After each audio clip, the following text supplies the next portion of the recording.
Okay, good afternoon. Today's the 2nd of October in the year 2007. I'm Vance Lausman, a volunteer at the Palm Springs Air Museum here in California, and part of our mission is to record and preserve the history of our country's military conflicts, especially World War II. As part of the Veterans History Project of the Library of Congress in Washington, D.C., we conduct interviews of veterans and civilians who participated in those conflicts. Today, I'm here at the museum along with fellow volunteer Bob Andrade, and we have the honor and privilege of interviewing Corporal Axel Sturm, who was a child in Germany during World War II. So, we're going to talk to him about that and a lot of other things. Nice to have you here, Axel.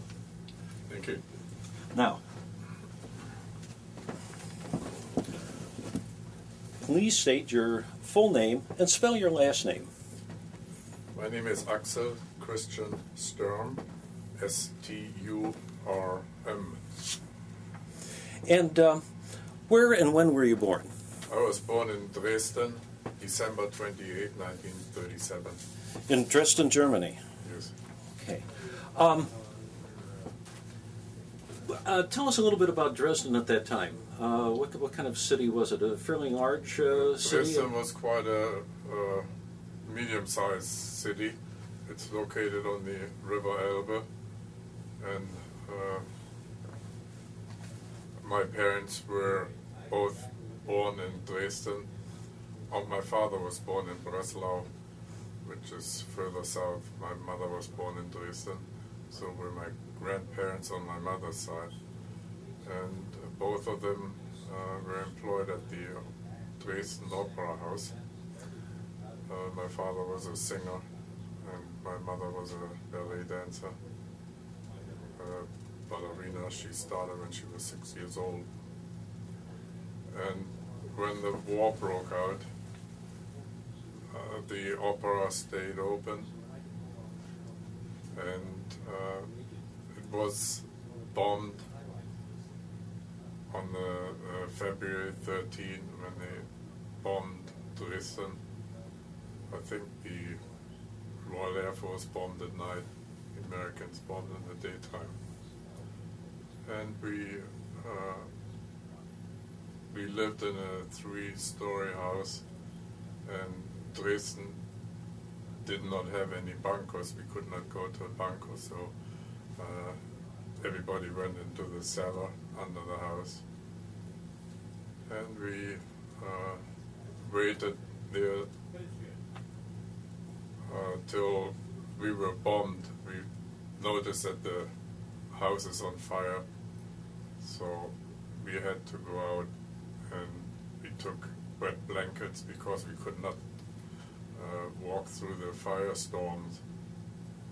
And we did manage to get out, and we walked maybe 15 minutes to an open area, which was a park, and we all came together with a lot of other people who were in the same position as us.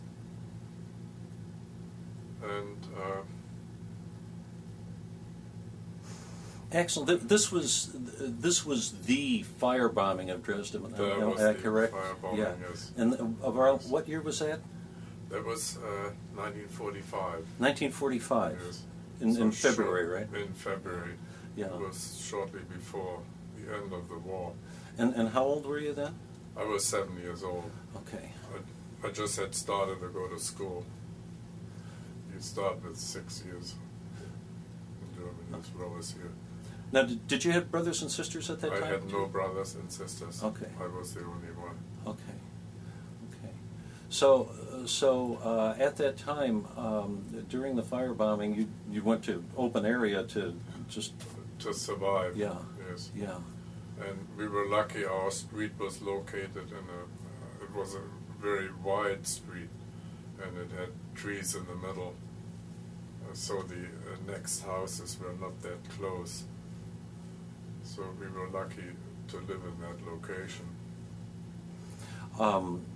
Did your house survive the bombing? Our house, no, it did not survive. It partly survived while we went out, but the next day my mother went back again to retrieve some of our belongings, and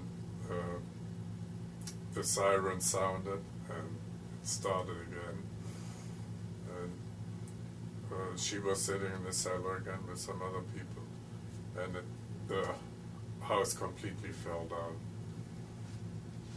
But they all managed to crawl out through the rubble and bring some of their stuff. And then, what after that, what happened, I can't remember, and I can't ask my mother. She died.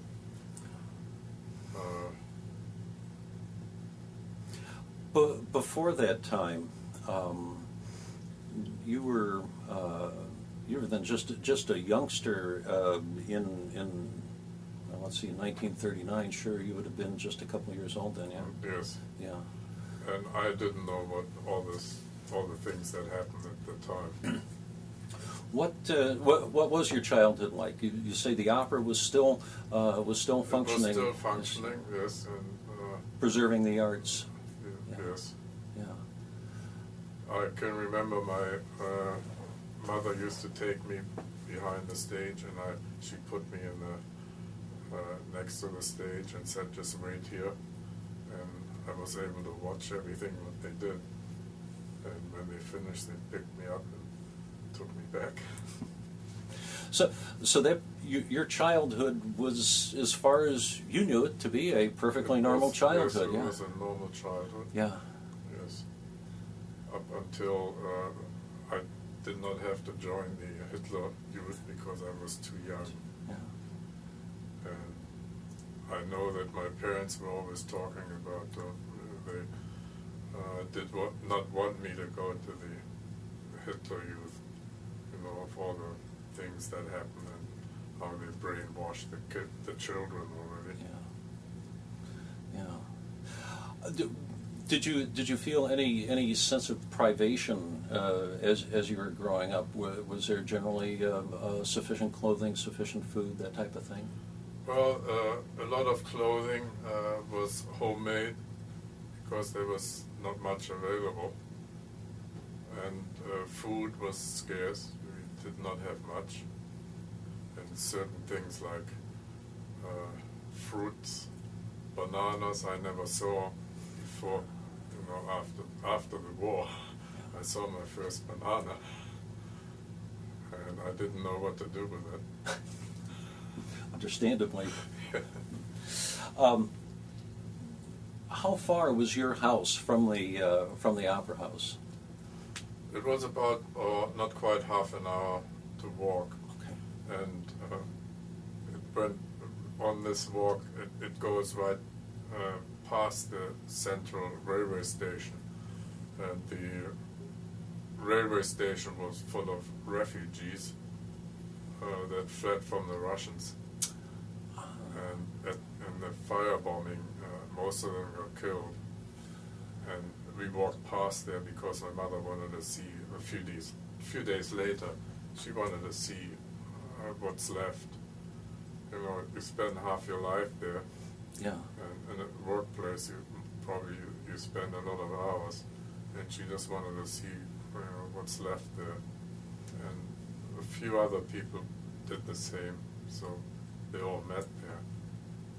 And there was not much left, just the facade of the opera house, which after the war has been rebuilt again, but it took the East Germans a long time, because they had nothing either. Yeah. And the West Germans finished it. After the firebombing of Dresden, what did you and your family do? Well, my mother's sister lived in Bremen, and we heard that their house survived, although Bremen and Hamburg was always bombed very heavily too. And we went there. It was quite a trip because we almost walked all the way, and with my short legs, I had to take many I steps. had to take a few more steps. Well, at that time, was there any public transportation for civilians operating There at all? was no public transportation.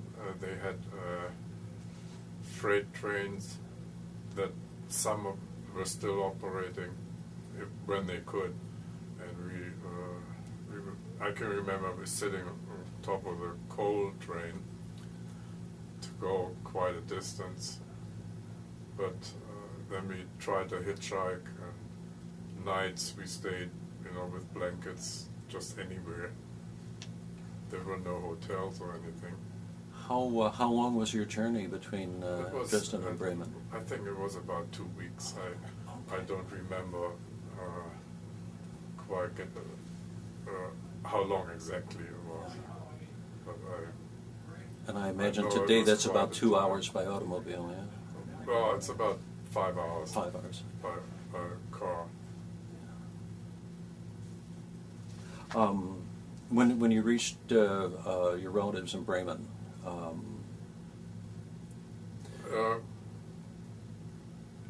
They started to build up again all the civilian population. Most of the men were not there. Only old people, old men and women and children. And they started cleaning up the bricks, and they started building the houses again. was your father with you at this time? No, my parents had been divorced in the meantime, and when I was about 5 years or 4 years, I'm not quite sure. And my father had married again. My mother did not. I see. But in the end, when they closed the opera, all the men were taken to the front lines, and the women into factories. And we had to, my mother counted nuts and bolts. Yeah. Thought it was a joke. And so this was springtime of 45, yeah? Yes. Okay. But the war had ended already. I don't know, I can't recall what we did in the meantime. We stayed around Dresden for a little while, but I don't know where we were. So it was after the war had ended that you traveled to Bremen. Yes. But that was already when the Russians had occupied East Germany and Dresden. The Russians were not far away. They were only about 50 miles away when the Dresden was bombarded. Yeah. So you spent a considerable part of your childhood then growing up in Eastern Germany. I stayed with my father.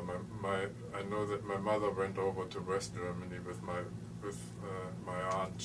She was over in Dresden at the time, and they went to Bremen.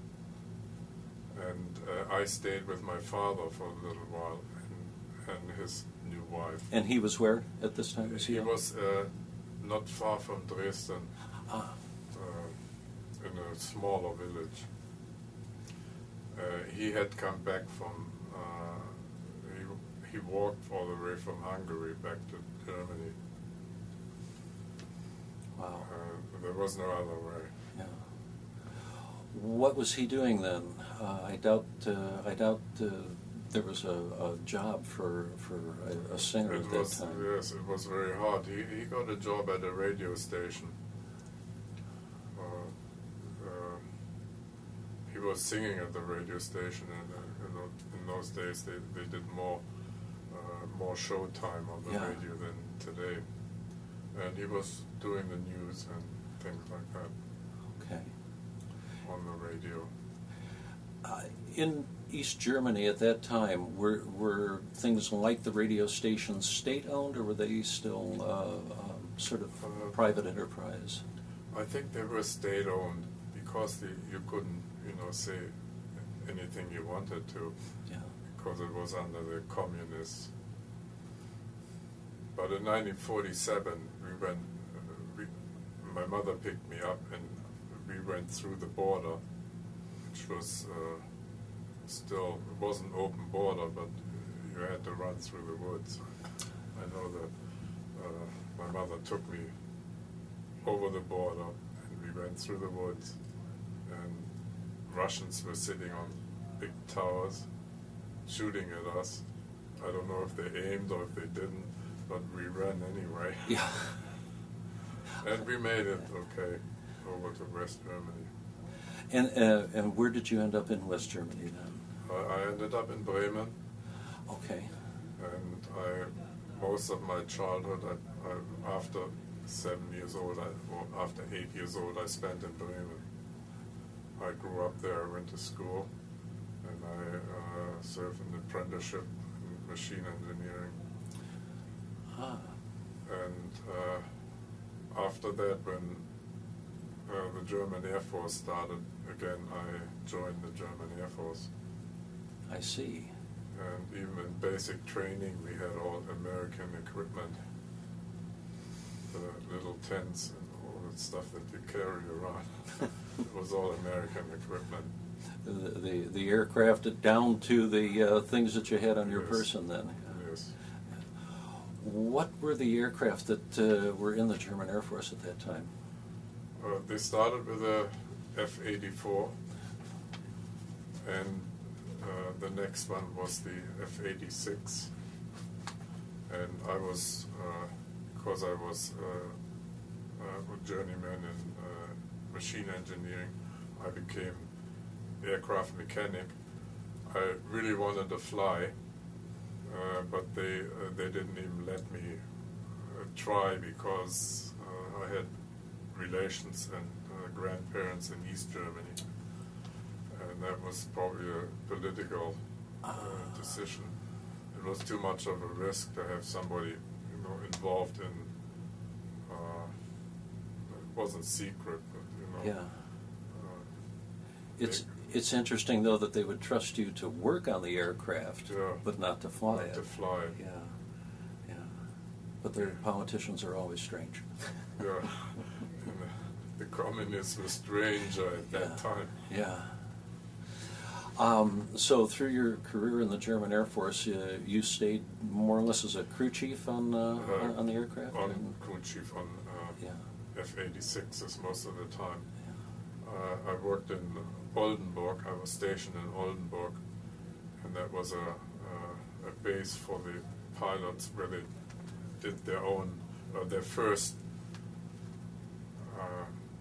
solo flight. They came from southern Germany where they were flying the T-33s, and in Oldenburg they flew their first solos on F-86s. So that was their transition training into the F-86s. Yes, then, yeah. yes. Yeah. And maybe it's worth mentioning, one of the flight instructors was Erich Hartmann, who was the German ace. He shot down 365 airplanes. And he was one of the flight instructors. And we had a lot of Canadians who were flight instructors, and some of the older ones from the Second World War, they made it back to the new Air Force. Of course, they were very young when they flew in the old German Air Force. But you could see he was a flyer. I could see it straight away that he was good. Yeah. Now, F-86s, were they dual control aircraft? No, F-86s were only one.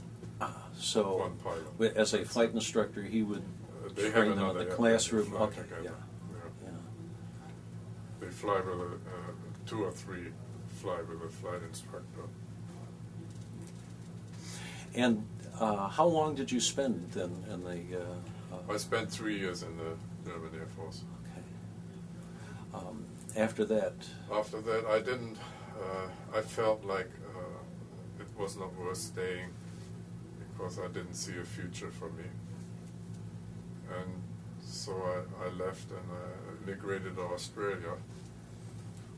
And I What go led to- you to Australia? Well, I wanted to go to the United States at the time, but at the time it was that you had to have $1,000 to have financial security when you get here, and I didn't have that kind of money, so I went to Australia, and at the time they paid our fare and they helped us find a job, and I found a job at NSET, ANA. It's an Australian airline. It's gone bankrupt in the meantime. As many have, yes. Yeah. What were you doing with them? I was an aircraft mechanic with them. Okay.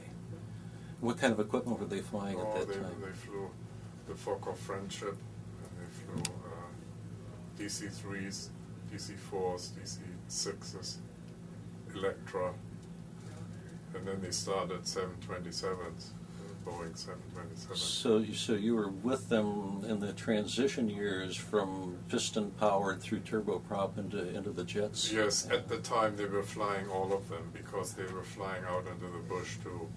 And some airports, the jets couldn't land. That was good for DC-3s. Yeah. And I stayed there for 5 years. And were you at, for instance, an overhaul base, or were you at on a line? It was a line base. Okay. Yeah, in Sydney. Ah. Melbourne was the overhaul base. And you were seeing all of the aircraft coming through that Sydney, particular yeah. station then? There was inspections at night or repairs, and that's Yeah. what I did. So were you then fairly familiar with everything from the DC-3 up through the Electras and the I was at the time. 727s? Yes, yes. Yeah. It's a lot of information to carry around.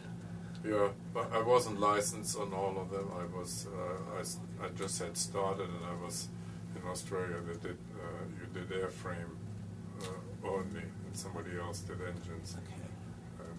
So I was on the airframe side. Gotcha. But after 5 years, I thought I have to go back to Germany. Ah, okay. And, I came back to Germany, and I worked for a subsidiary of Lufthansa for 3 years. Condor is the name. Oh, yes. They do charter flights. They do all the holiday resorts in Europe.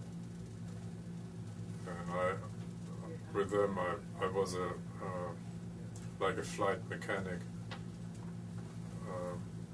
Certain bases where there was no maintenance available, we had to go with them and see that they turn around okay. So you were the one left with checking hydraulic levels and maybe changing Yes, brakes or yes. whatever, yeah. Anything that had to be done to get the airplane back Yeah. to Germany. Did you, were you carrying parts and tools then with you? Yes, we had parts. There's a flight kit on each airplane. They even brought a reel in case you needed Yeah. it, and tools and all that. So did you, as you were making these flights, did you have enough time at the ends of each of the trips to There enjoy was yourself? Not much time. No. Sometimes I stayed overnight when we had another flight next day, or more than one flight. I stayed there in the hotel, and next day went back on 2 or 3 days, dependent Yeah. on the flight schedule. So mainly you got to see an airport and a hotel, and Yeah. that was about it. Yeah. Yeah. And you were single at this time then? I was single at Yeah. the time. Yes. Yeah. It sounds like a single man's life to be doing Yeah. that. Yes. How long did you do this with Condor? Oh, I only did that for about 3 years. And I still wanted to go to the United States, so I volunteered. Then I went to the United States with Lufthansa, and I went local with. That's the other way going there. I went to the United States because I wanted to go there, and they didn't want to send me there. So I went anyway, but I got a job with Lufthansa in the United States anyway. Okay. And I worked for Lufthansa there for 25 years. In New York? No, I started in Chicago. They transferred me to Boston, where I worked for almost 20 years in Boston. And then I was transferred to Los Angeles, where I worked my last 6 years. And over that period of time, what were you doing with Lufthansa? I was doing I was a station engineer. We had all the courses. Lufthansa sends you to school. They have a technical school, and there you learn almost everything. Not the little details, Yep. but mainly that you can maintain everything on the airplane. That includes engines and avionics, and so that you're able to sign for the airworthiness to return the airplane in good shape, and if you have something wrong with it, you can repair it, or it was getting too big, we had to have help. So when you're by yourself, we had other airlines to help us. Then they supplied mechanics. Or today they don't use other airlines anymore. They usually use contractors because it's cheaper. Yeah.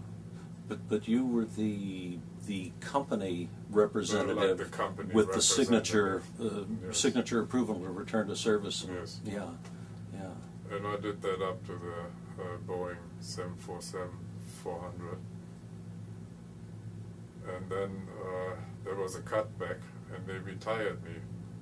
There was an early retirement in North America. Yes.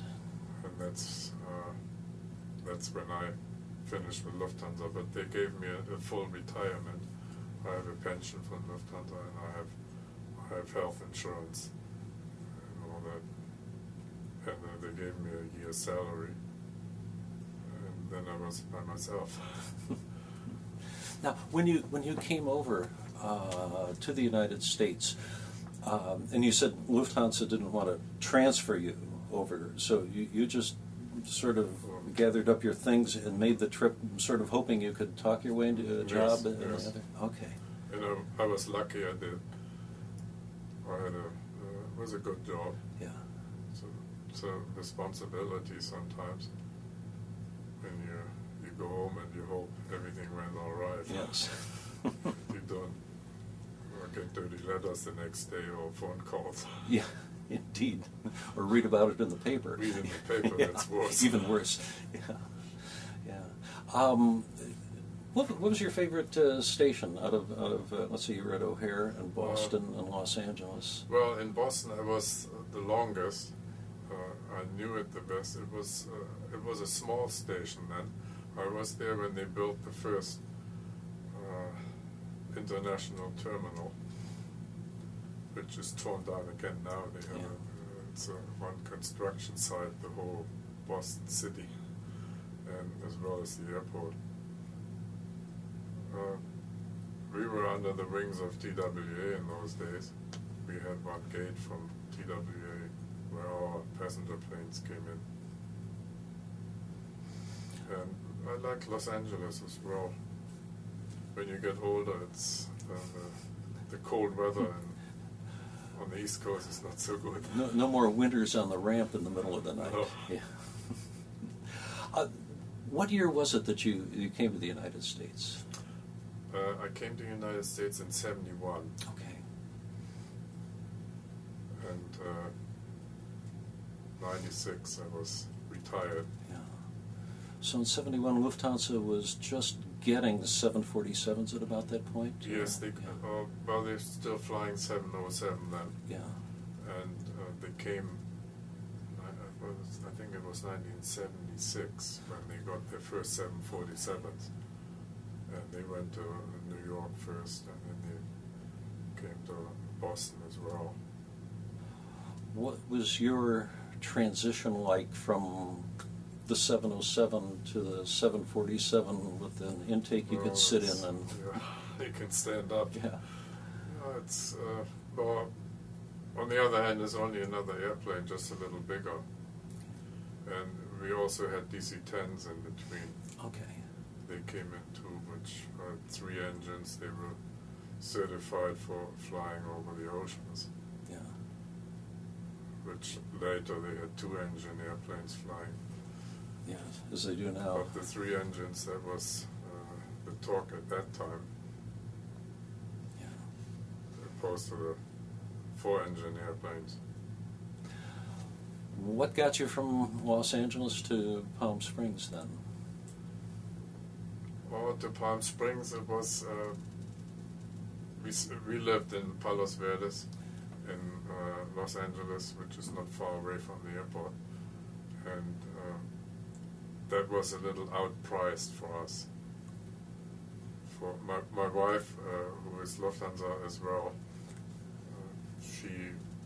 we met when I came to Boston. So I was going to ask you about that. You did meet in Boston? Yes, we met in Boston. Yes.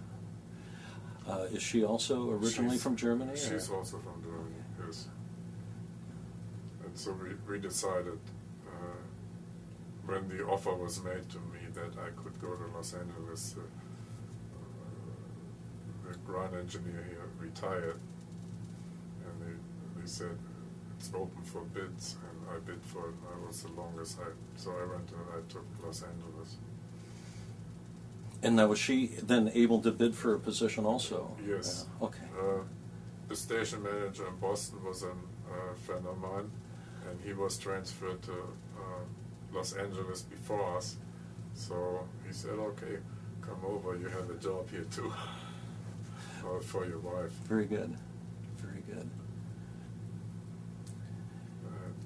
And at the time that you were retired, became retired, was she working at that time? She was still working. Yeah. Yes. Okay. Yes. And I thought I was too young, so I looked for another job, and I worked for Air New Zealand as a station engineer for a year. But in the end, they did not recognize my license, the German license from Lufthansa.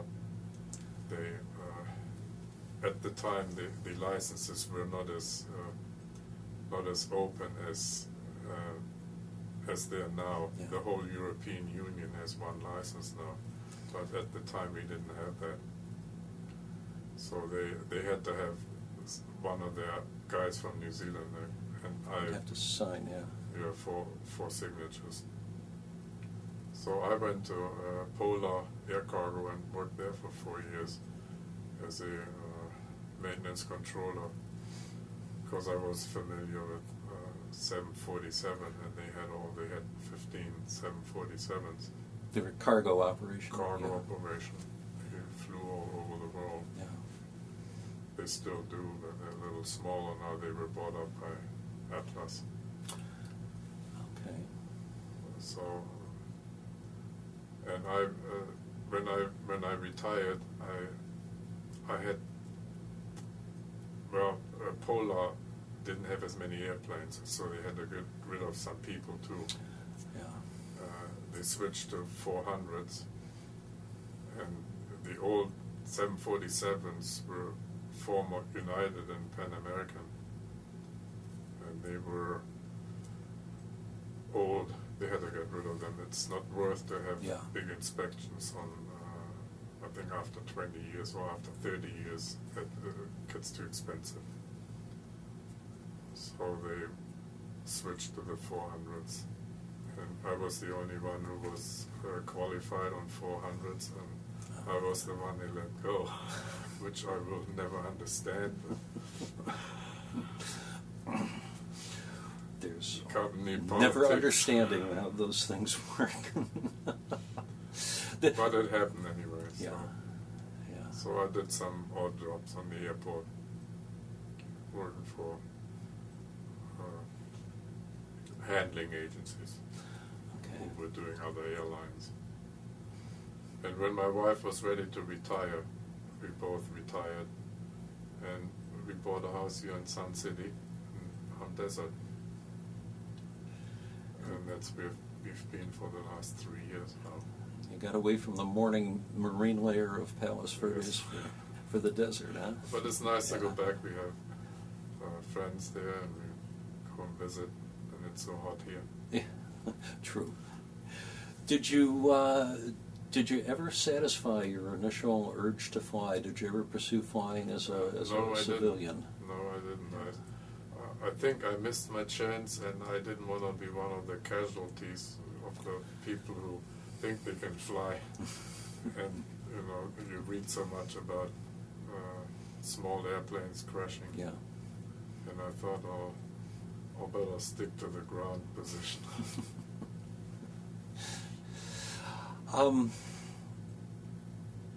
Gosh, is there anything else that you'd like to talk about? I think we that diverted away a bit from most of it. from some of our things here. I think what I wrote down there that covers most of it. Yeah. Well, Axel, thank you very much for spending this time with us today. Thank you for having me. It's an honor for me. Oh, it's an honor for me.